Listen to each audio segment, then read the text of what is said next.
પ્રણામ ગુરુજી, શુભ શાતામાં નમો નમઃ. પ્રણામ પ્રણામ ગુરુજી. ગુરુજી. પ્રણામ ગુરુજી. નમો.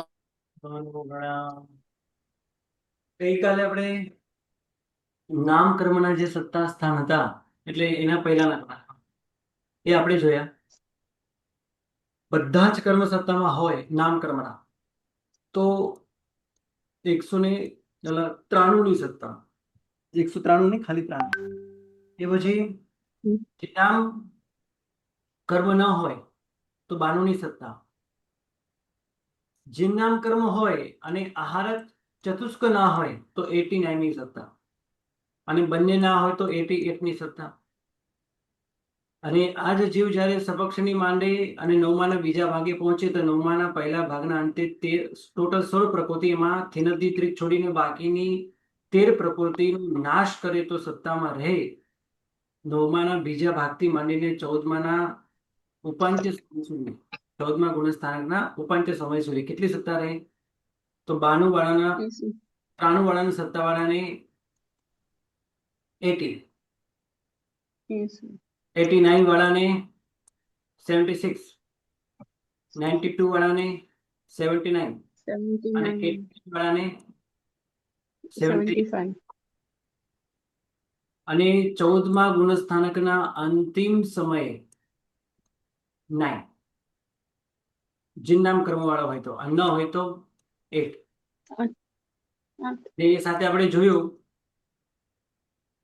કે 90, 92, 89, 88 અહીં સુધી બરાબર છે.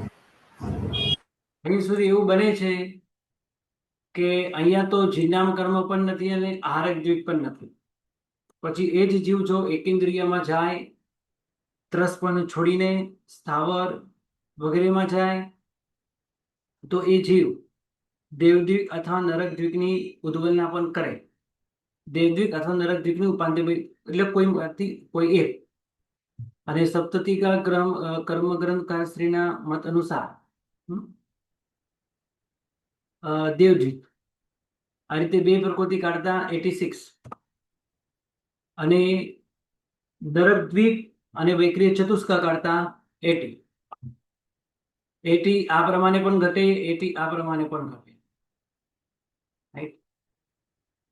અને એ જ જીવ જ્યારે તેવું કઈ વાવકામાં જઈને મનુષ્ય દ્વીપની ઉદ્વલના કરે તો 78. એટલે આ 93, 92, 89, 88, 86, 80 અને 78. અને આ બાજુ આ રીતે 93 માંથી 13 પ્રકૃતિ માઇનસ કરતા 13 પ્રકૃતિ માઇનસ કરતા 80. આ રીતે પણ 80 ઘટે, રાઈટ? તો એની અંદર આપણે એક વસ્તુ જોઈ કે ધ્રુવ સત્તા કઈ અને અધ્રુવ સત્તા કઈ. તમે લગભગ હવે એપ જોતા હશો. એપની અંદર હું તમને હોમવર્ક પણ હવે મૂકતો રહીશ, જેથી કરીને હવે આવતીકાલના ક્લાસમાં તમારે શું પાકું કરીને આવવાનું, શું યાદ કરીને આવવાનું છે એ તમને યાદ રહે. આપણે બધાને આપણો સ્વાધ્યાય ખૂબ સુંદર ચાલે એના માટે આ એપની વ્યવસ્થા આપણે કરેલી છે. એપ તૈયાર થઈ રહી છે. કોઈને કઈ પ્રોબ્લેમ આવે તો સ્ક્રીનશોટ મોકલજો, આપણે જોઈ લઈશું. તો આ 12 નામકર્મના જે સત્તા સ્થાન છે એમાંથી આ અધ્રુવ સત્તા સ્થાન કહેવાય છે. કેમ? કારણ કે કોઈ જીવ બની શકે કે જીનામ કે આહારક દ્વીપ વગરનો એ જીવ ના દેવદ્વીપ કે નરકદ્વીપ કે વૈક્રિય ચતુષ્ક કે મનુષ્ય દ્વીપ આ બધાને ઉદ્વલના ન કરે, આવું બની શકે.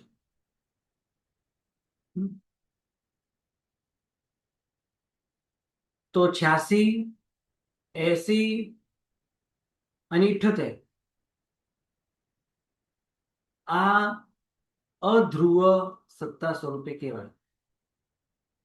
અને ધ્રુવ સત્તા સ્વરૂપે 93 અને આ શપક શનિમાં હોય જ. જીનના તીર્થંકર નામકરણ વાળો કોઈના કોઈ હોય જ ને આ દુનિયામાં. સાથે આહારક સપ્તક પણ એટલે આહારક ચતુષ્ક પણ સત્તામાં હોય, આવું બની શકે. તો 93 અને 80 આ બંને ધ્રુવ સત્તા છે. બોલો, પ્રશ્ન બોલો. ગુરુજી, હા બોલો. હા ગુરુજી, લાસ્ટ ક્લાસમાં આપને કહ્યું હતું કે જો 88 ની સત્તા વાળો છે એ જ્યારે પૃથ્વી દેવકાયમાં જાય તો હા ત્યાં એને મનુષ્ય દ્વીકની સત્તા ઘટી શકે, અને જો એકેન્દ્રિય અને વિકેન્દ્રિયમાં જાય તો પણ એને મનુષ્ય દ્વીકની સત્તા ઘટે. પણ જો એ ત્યાં પલ્યોપમનો અસંખ્ય ભાગ રહે તો એ દેવદ્વીક, નરદ્વીક, વિક્રિય, ચતુષ્ક અને મનુષ્ય દ્વીક આ બધીની ઉદ્વલના કરીને પછી એને 78 ની સત્તા પ્રાપ્ત થાય ગુરુજી. હા, અનુસરી ના થાય એટલે અચ્છા તો અનુક્રમે ના જી. થાય, ડાયરેક્ટ 78 ની સત્તા ના થાય. હમ. એના પહેલા આ પ્રકૃતિઓ જાય છે. દેવદીપ જાય, અચ્છા. નરકદ્વીપ જાય, પછી નરકદ્વીપ ની હમ. સાથે ચતુષ્ક જાય, નરક. બધું સાથે જાય.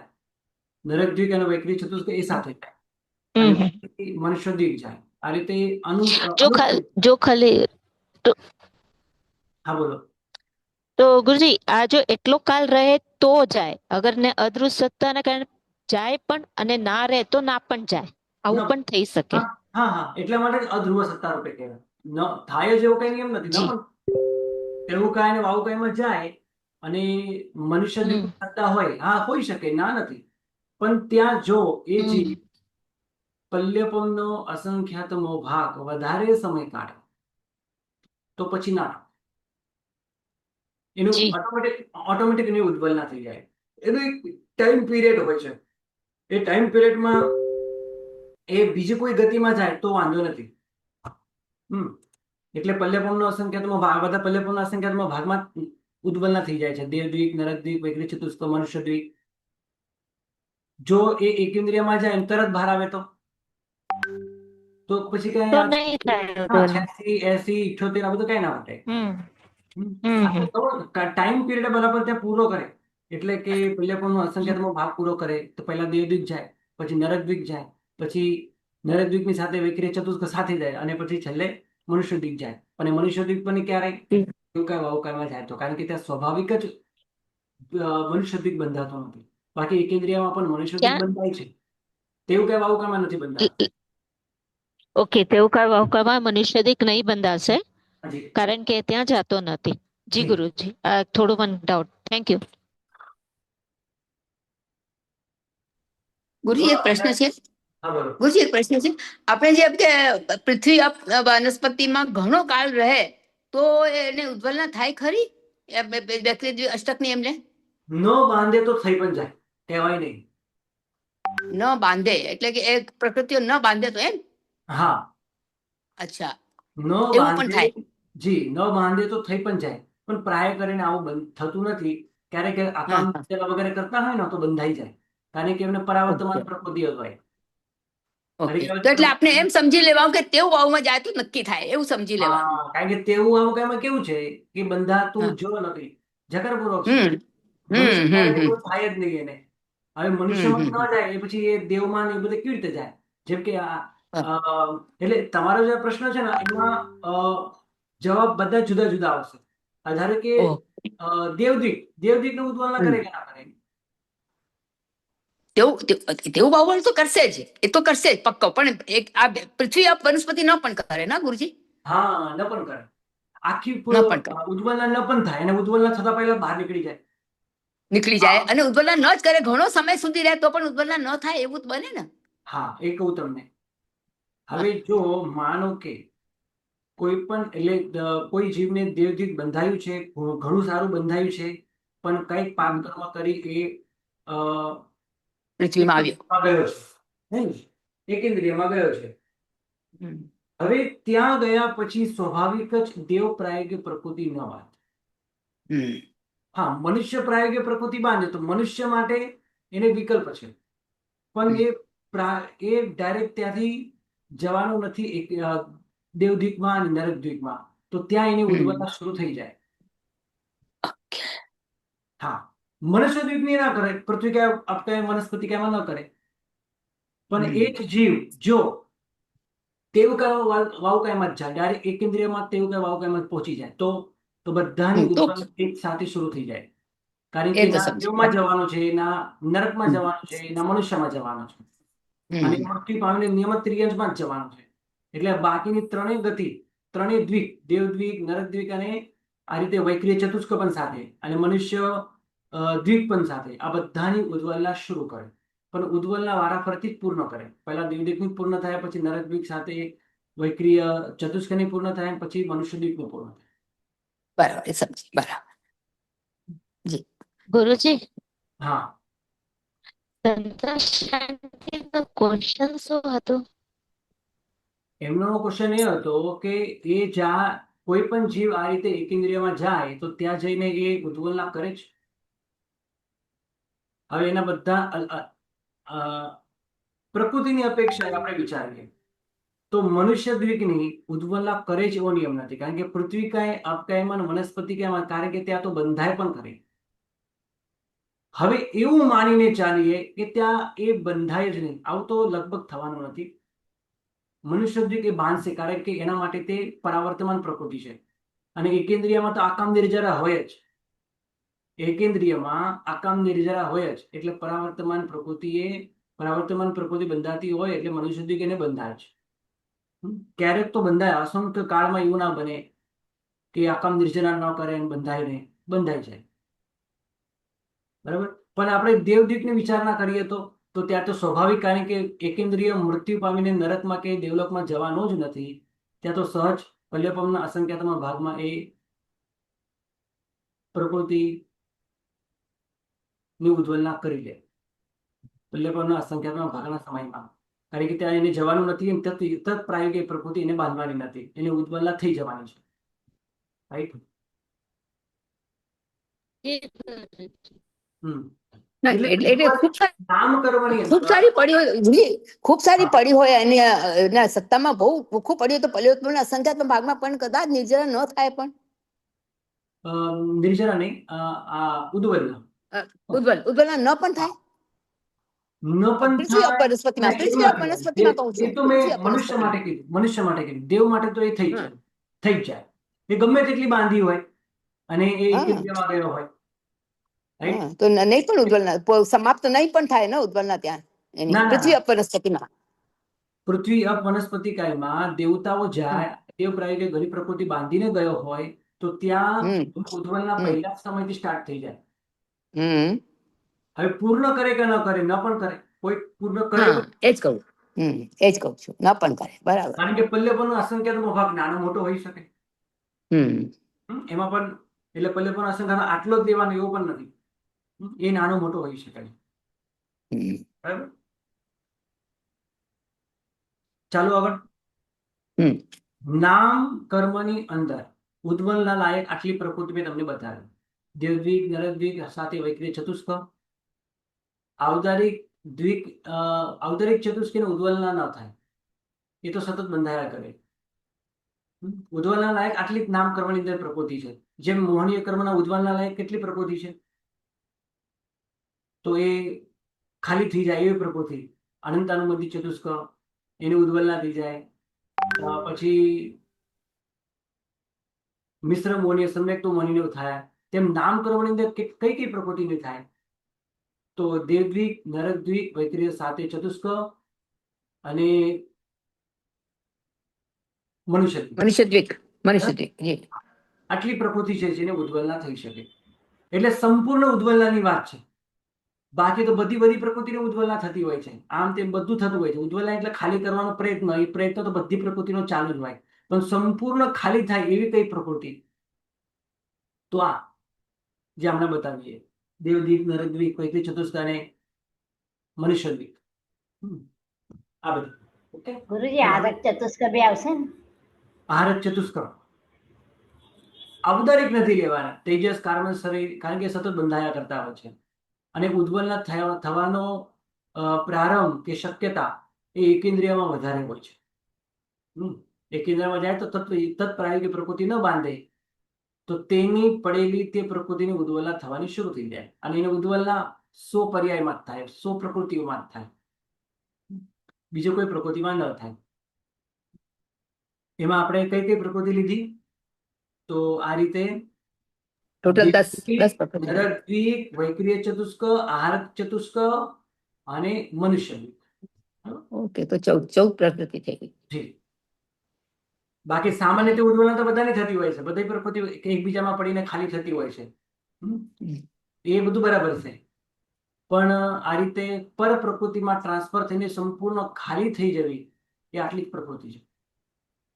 એટલે આની ધ્રુવ અધ્રુવ સત્તા સ્વરૂપે પણ બતાવી છે. અને જે આંકડો આવે છે છેલ્લે સંખ્યા જે આવે છે. હાજી રશ્મિબેન. સર, હા સર, જે ખાલી થતી જાય, તમે હમણાં એવું કીધું કે આમ હા. જનરલી ઉદ્વલના થતી જ હોય અને એકબીજામાં પડીને ખાલી થતી જાય, હમ. ને તો પરાવર્તન પ્રકૃતિ હોય એટલે પછી બંધાતી બી જાય ને, એટલે સંપૂર્ણ એના ખાલી તો માટે ના થાય ને. બરાબર છે, પણ પરાવર્તન એના માટે છે કે નહીં એ વિચારવું પડે પહેલા. હા, એ બરોબર છે. હા, હવે પણ એકી જો દિનમાં જાય, પરાવર્તમાન હવે એકી દિનમાં જાય તો એ નથી દેવ પ્રાયોગિક પ્રકૃતિ બાંધવાનો, નથી એ નરક પ્રાયોગિક ના. પ્રકૃતિ બાંધવાનો, હા સાથે હા વૈકલ્પિક ચતુષ્ક હા હા બાંધે. આરક બંધાયું હોય હા. એને કઈ ઉદયમાં નથી આવવાનું, એ પણ ખાલી થવાનું શરૂ થઈ જાય. હમ અને હમ તેવું હમ કહેવામાં આવે છે, તેવું કહેવામાં આવે તો મનુષ્ય દ્વીપ પણ પ્લસ એ પણ ખાલી થવાનું શરૂ થઈ જાય. તો એના માટે એ બરોબર. પ્રકૃતિ છે કે નહીં, બંધાય છે કે નહીં, પ્રાયોગિક છે કે નહીં, એ તમારે પહેલા જોવું પડે, પછી પરાવર્તન અપરાવર્તન વિચારવાનું.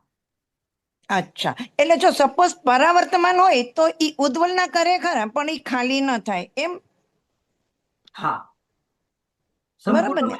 સંપૂર્ણ ખાલી તો આટલી જ પ્રકૃતિઓ થાય છે. અચ્છા, ભલે.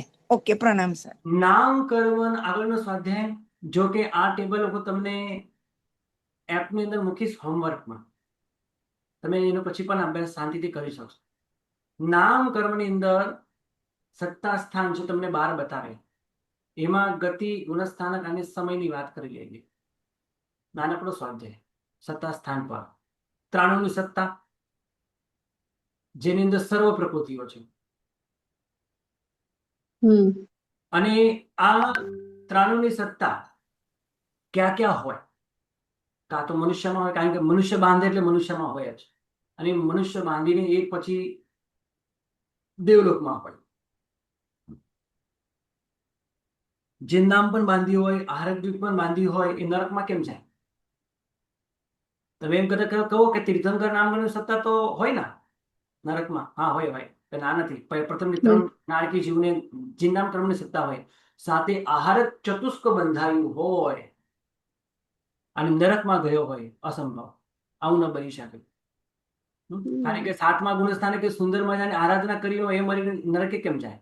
એટલે 93ની સત્તા દેવગતિમાં અને મનુષ્ય ગતિમાં. એનો સમય કેટલો? તો 4 થી લઈને 11 ગુણસ્થાનક જો કરતા ઉપસમ શનિ માંડે તો, અને સપક શનિ માંડે તો આ 4 થી લઈને 9માના પહેલા ભાગ સુધી. કેમ? કારણ કે બીજા ભાગે 13 પ્રકૃતિ જુદી રહેવાની છે, નામકરણની છે, એટલા માટે. હવે એનો કાળ કેટલો? જગન્યતિ, અંતર્મુહૂર્ત અને ઉત્કૃષ્ટ. ગુરુજી, બોલો. બીજા ભાગના અંતે જાય છે તો બીજા ભાગે બી 93ની કહેવાય છે કે નહીં કહેવાય? બીજા ભાગના અંતે જાય છે. હા, બીજા ભાગના અંતે જાય છે, બરાબર છે. હા તો બીજા ભાગે કહેવાય ને. હા, એ જ હા.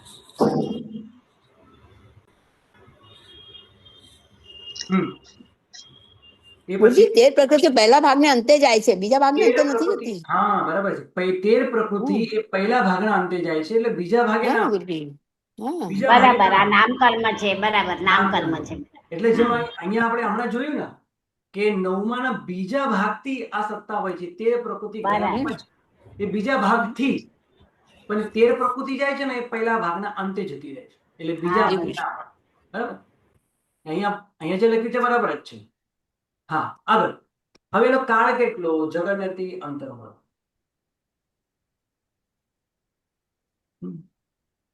અને ઉત્કૃષ્ટતિ એનો કાળ કેટલો? તો પલ્યપૂર્ણ અસંખ્યાતનો ભાગ. કેવી રીતે?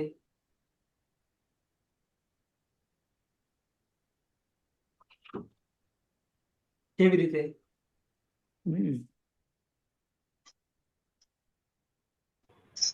ઉદ્વલના કરતા એટલો સમય લાગે છે ને પલ્યપમનો અસંખ્યાતનો ભાગે. બરાબર છે. તો જગન્યતિ, અંતર્મુહૂર્ત અને ઉત્કૃષ્ટતિ પલ્યપમનો અસંખ્યાતનો ભાગ. હવે 92ની સત્તા, જેની અંદર જિન્નામ કર્મ નથી. ગુરુજી, અંતર્મુહૂર્ત કઈ રીતે લેવાનું જગન્યથી? બરાબર. હમણાં જ તીર્થંકર ભગવાનને આહાર ચતુષ્ક બંધાયો હોય અંતર સબક્ષની માંડીમાં બની શકે આવું? તીર્થંકર ભવમાં જ આહાર ચતુષ્ક બંધાયું હોય 8મા 7મા ભાગે.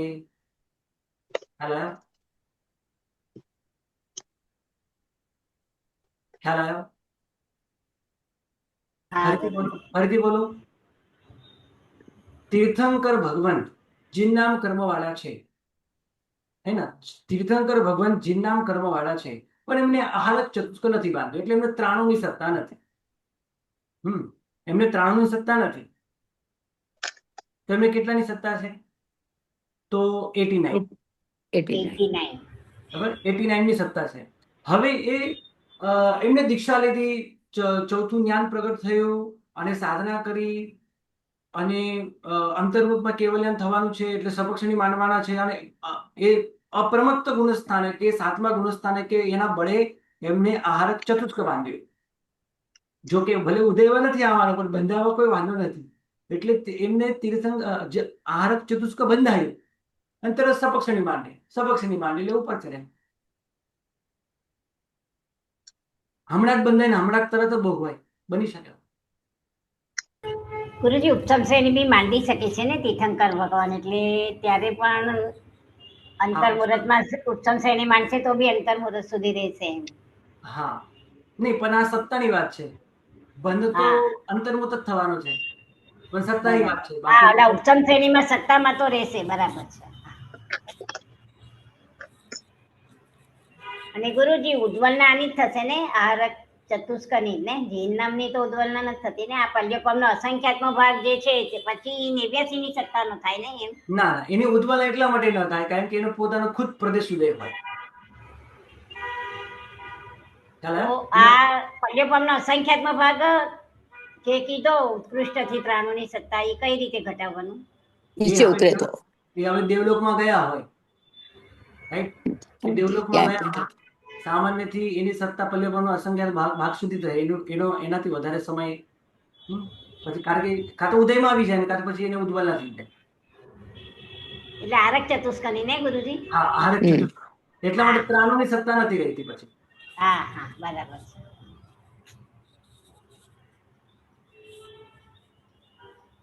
આહાર ચતુષ્ક તો એવું બી બને ને કે એને પેલા કોઈ ભાવમાં પ્રાપ્ત કર્યું હોય અને પછી ઉદ્વલના ન થયું તો ઉદયમાં એ ભાવમાં બી આવી શકે, એવું થાય ને? હા, થાય ને. એ જ ભાવની અંદર ઉદય થાય ને? થઈ. આ ભાવને બધાયું આ ભાવની અંદર ઉદય થઈ શકે. ના ના, એ સમય કેવી રીતે પ્રકૃતિ બંધાઈ છે એના પર આધાર છે. એટલે એ જ ભાવમાં કેવી ઉદયમાં આવે? એનો આ જે કાળ હોય તો એનું હોય ને કે એટલા સમય સુધી ઉદયમાં નહીં આવે તો એ જ ભાવમાં ઉદય? એવું નહીં હોય. એની જગન્યા બાધા કાળ કેટલી? આહાર અચ્છા, ચતુષ્કરી અંતર્મુહૂર્ત. અંતર્મુહૂર્ત હા, બંધાયું હોય અંતર્મુહૂર્ત પછી પાછું તરત ઉદયમાં આવી શકે, કોઈ ના નથી. અચ્છા. બાણુની સત્તા જેમાં જીન નામ કર્મ નથી પણ આહારક ચતુષ્ક છે. હવે આહારક ચતુષ્ક લઈને હમણાં પહેલા વાત થઈ એ પ્રમાણે આહારક ચતુષ્ક અને જીન નામ બંને સાથે હોય એ નરકમાં ન જાય, એ ત્રિયજમાં પણ ન જાય. એ દેવગતિ અને મનુષ્ય ગતિમાં સંભવ છે, એટલે મનુષ્ય ગતિમાં હોય ને દેવગતિમાં હોય. દેવગતિમાં પણ પલ્યપૂર્ણ અસંખ્યાતમાં ભાગ થયા પછી ના હોય. અને આહારક ચતુષ્ક ની સત્તા હોય, જીનનામ કર્મની સત્તા ન હોય તો એ જીવ એટલે એકલા આહારક ચતુષ્કની સત્તા વાળો જીવ ચારે ગતિમાં હોઈ શકે, નરકમાં પણ જીનનામ સાથે આહારક નરકમાં ના આવે, ત્રિયજમાં ના આવે. નરકમાં ના હોય, ત્રિયજમાં બંનેની સત્તા હોય તો બે ગતિમાં ના આવે. આપણે ઉપર જ ના પાડી, બંને હોય જીનનામ અને આહારક જીવ તો બે ગતિમાં ના આવે. પણ એકલા આહારક ચતુષ્ક હોય તો એ ચારે ગતિમાં હોઈ શકે, ચારે ગતિ. 89 હા, 89 પણ લઈ શકે. 89 પણ હા, એ જ પ્રમાણે 89 પણ ન હોય. 89 હા 88 છે. 88 આવે. 88 સોરી 88. તો 92 જીનનામ નથી પણ આહારક ચતુષ્ક બંધાયું છે, એ નરકમાં પણ જઈ શકે છે, પણ ત્યાં પણ પલ્યપમનો અસંખ્યાતનો ભાગ ઉત્કૃષ્ટ હતી, કારણ કે એટલા કાળમાં એની ઉદ્વલના થઈ જાય. અને 93 માંથી આપણે આહારક ચતુષ્ક કાઢીએ તો 89, એટલે એની અંદર જિન્નામ છે. હવે જિન્નામ કર્મની સત્તા ત્રિયંજ ગતિમાં હોય જ નહીં, નિકાચિત. નિકાચિતની વાત છે. જિન્નામની સત્તા ત્રિયંજ ગતિમાં ના હોય, એટલે આપણે એને કાઢી નાખીએ. એટલે બાકીની આહારક ચતુષ્ક ન હોય અને જિન્નામ હોય તો એ 3 ગતિમાં હોય, નર, દેવ અને મનુષ્ય. ત્યાં જિન્નામ છે, આહારક નથી. હવે નિયમ શું બન્યો? હવે આ સ્વાધ્યાય કરે પછી એ નિયમ થયો. સામાન્ય રીતે તમે આ નિયમ યાદ રાખજો, કે લખી રાખજો. બોલું છું કે જિન્નામ અને આહારક દ્વિકની સત્તા બંને સાથે હોય તો એ જીવ નરકમાં કે ત્રિયંજ ગતિમાં ન જાય. જિન્નામની સત્તાવાળો જીવ નરક ગતિમાં ક્યારે ન જાય? વિચારો તો, ત્રિયંજ ગતિમાં ક્યારે ન જાય?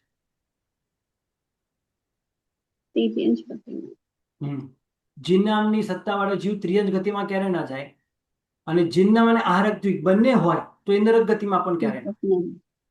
એટલે જિન્નામની સત્તા તમને ત્રિયંજ ગતિમાં જોવા જ ના મળે, અને જિન્નામ અને આહારક બંને હોય તો એવો જીવ નરકમાં પણ જોવા ના મળે. ત્રિયંજ ગતિમાં તો નહીં જ, નરકમાં પણ નહીં. તો બંનેની સત્તા હોય એ જીવ ક્યાં હોય? તો દેવ અને મનુષ્ય. જિન્નામની ના હોય, આહારક ચતુષ્કની સત્તા હોય તો એ 4 ગતિમાં,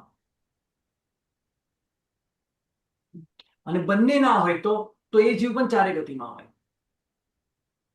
એટલે આહારક ચતુષ્ક વાળો જીવ 4 ગતિમાં હોય, અને આહારક ચતુષ્ક અને જિન્નામ બંને વગરનો, બંને નામકર્મ વગરના જીવ એ પણ 4 ગતિમાં. આહારક ચતુષ્ક છે, જિન્નામ છે અને આહારક ચતુષ્ક નથી. જિન્નામ છે અને આહારક ચતુષ્ક નથી, તો 3 ગતિમાં આમાં છે. તો જિન્નામ છે અને આહારક ચતુષ્ક નથી, પણ જિન્નામ વાળો ત્રિયંજ ગતિમાં નથી, એટલે ત્રિયંજ ગતિ કાઢી નાખી, બાકીની 3 ગતિમાં હોઈ શકે. હવે એના ગુણસ્થાન કયા કયા બને છે? ઉપરની જેમ અહીંયા પણ, અહીંયા આહારક ચતુષ્ક માઇનસ કર્યા છે, એટલે જિન્નામ છે, રાઈટ? તો એવો જીવ એક પહેલા ગુણસ્થાને કે, કારણ કે ક્ષયક્ષમ સંકેતી હોય, હજી ક્ષાયિક સંકેત ન પામ્યા હોય તો એ જીવ નરકગામી હોય, કારણ કે નરક આયુષ્ય વગેરે સત્તામાં પડેલું હોય, નરકમાં જવા વાળા હોય. ક્ષયક્ષમ સંકેતી હોય તેનું પહેલું ગુણસ્થાનક પણ ઘટે, એટલે આપણે 1 પણ લખ્યું છે અહીંયા, 1. પછી 4 થી 11, બાકી 4 થી 11 અને સપક્ષમાં 9 થી 1 એ બધું બરાબર છે. એ પછી 89 માંથી જિન્નામ કર્મ, આમાંથી જિન્નામ કર્મ માઇનસ કરો તો 88. બંને નથી તો 4 ગતિમાં હોઈ શકે. 1 થી લઈને 11 ગુણસ્થાન ના આ આહારક ચતુષ્ક વાળો જીવ છે, ના જિન્નામ વાળો જીવ છે. બંને નામકર્મ જેના સત્તામાં નથી, એ 1 થી લઈને 11, અને આમ 9 થી 11 સપક્ષમાં, 9 થી 1. એટલે સામાન્ય કેવળી હોઈ શકે ને ગુરુજી આગળ શપથમાં? હા, સામાન્ય કેવલી. ગુરુજી અહીંયા નવમાના પહેલા ભાગ સુધી જ કેમ લીધી જિન્નામની સત્તા? હા, બરાબર છે. 9માના પહેલો ભાગ કેમ કીધું? દર વખતે મેં 9માનો પહેલો ભાગ જ લીધો છે, કારણ કે જો હવે 93 વાળો હોય કે 92 વાળો હોય કે 88 વાળો હોય કે, હા, એ 13 કાઢશે, પણ કારણ કે 9માના પહેલા ભાગના અંતે 13 પ્રકૃતિ કાઢવાનો છે, એટલે સત્તા સ્થાન ચેન્જ થઈ જવાનું. બરાબર, એટલે હા, બરાબર. હવે એમનો કાળ, આ તો બધું બરાબર છે. આહારક ચતુષ્ક છે બંને, અહીંયા પણ આહારક ચતુષ્ક છે, અહીંયા પણ આહારક ચતુષ્ક છે, એટલે પલ્લે પદનું અસંખ્ય ગણો. હવે આહારક ચતુષ્ક નથી પણ જિન્નામ કર્મ છે, તો એ ઉત્કૃષ્ટથી 33 સાગરોપમ સુધી. જગન નથી એક સમય. આ કેવી રીતે આવું વળી? 89 ની અંદર જિન્નામ કર્મ છે, આહારક ચતુષ્ક નથી. ઉત્કૃષ્ટથી આ જીવ જો મૃત્યુ પામીને આ રીતે સંયમની આરાધના કરી એ અનુત્તરમાં જાય તો ત્યાં 33 સાગરોપમનો સંવાદ, કારણ કે દેવતામાં ઉત્કૃષ્ટ આટલું મોટું આયુષ્ય હોય. કારણ કે આપણે ઉત્કૃષ્ટ કાળ જ લેવાનો છે. પહેલી, બીજી, ત્રીજી નરકે પણ જઈ શકે આ જીવ, એમાં કઈ એ આશ્ચર્ય નથી. પહેલી, બીજી, ત્રીજી નરકમાં પણ જઈ શકે, પણ ત્યાં આટલું ઉત્કૃષ્ટ કાળ જોવા ના મળે. ઉત્કૃષ્ટ કાળ 33 સાગરોપમ નરકમાં જોવા મળે, અહીંયા આપણે નરક ગતિ લીધી છે, પણ નરક ગતિમાંથી નીકળે નરક ગતિ માંથી નીકળેલો જીવ એ જીન નામની સત્તાવાળો ના હોય, બરાબર? જીન નામની સત્તાવાળો ના હોય, એટલા માટે એ જીવ નથી લીધો. આપણે અહીંયા દેવગતિનો જ લેવાનો, 33 સાગરોપમ દેવગતિ મારફતે. કેમ એના પછી ન ઘટે?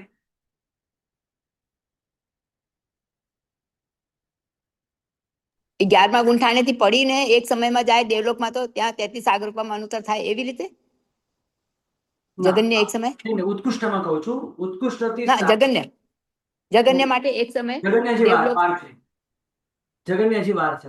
એક જ મિનિટ. હમ.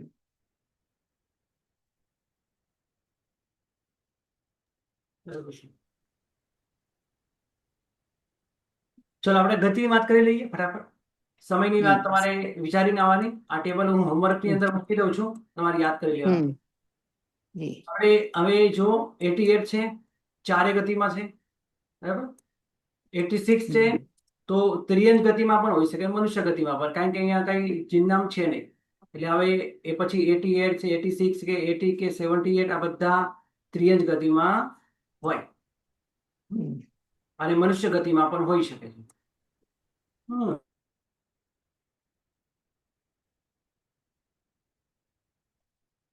આ સેટ કરો 80 વાળો પણ, કારણ કે આ તો જીવ કેવો હોય, આ 80 વાળો જીવ કેવો લીધો છે આપણે, કે જેમણે 93 માંથી 13 પ્રકૃતિ માઇનસ કરી 9 ને બીજા ભાગે સપક્ષની વાળો હોય, એની વાત કરીએ. આ 80 વાળો અહીંયા પણ આવી ગયો, 80 વાળો અહીંયા પણ છે,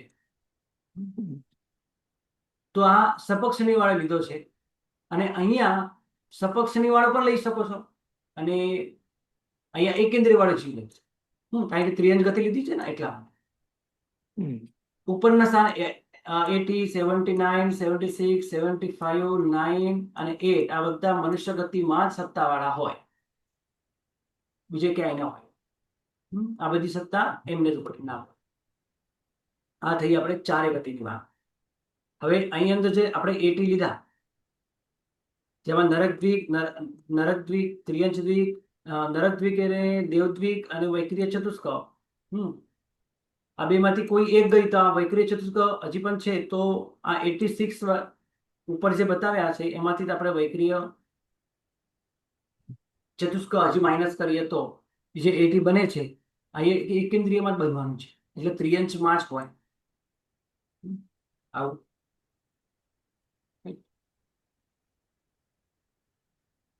મનુષ્યમાં કેમ રાઈટ કર્યું? હા, સપક શ્રેણીમાં થશે. નહીં ક્યાં સપક્ષણી? અહીંયા પહેલા ગુણસ્થાન દક્ષિણી તો નીચે લીધી, તો પહેલા નીચે લઈ લીધું. અહીંયા બરાબર છે, અહીંયા સપક્ષની આ અહીંયા બરાબર છે. હા, 14માં ઉપાંત્ય સમય સુધી એમાં 11મું ગુણસ્થાન છોડીને બાકી બધું અહીંયા બરાબર છે.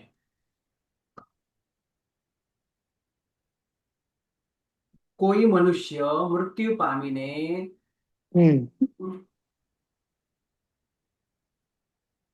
એકેન્દ્રિયમાં જાય તો એકેન્દ્રિયમાં આવડે, એકેન્દ્રિય જીવમાં ઘટે, ત્રિયંજ ગતિમાં ઘટે. મનુષ્ય ગતિમાં કેવી રીતે આવ્યું?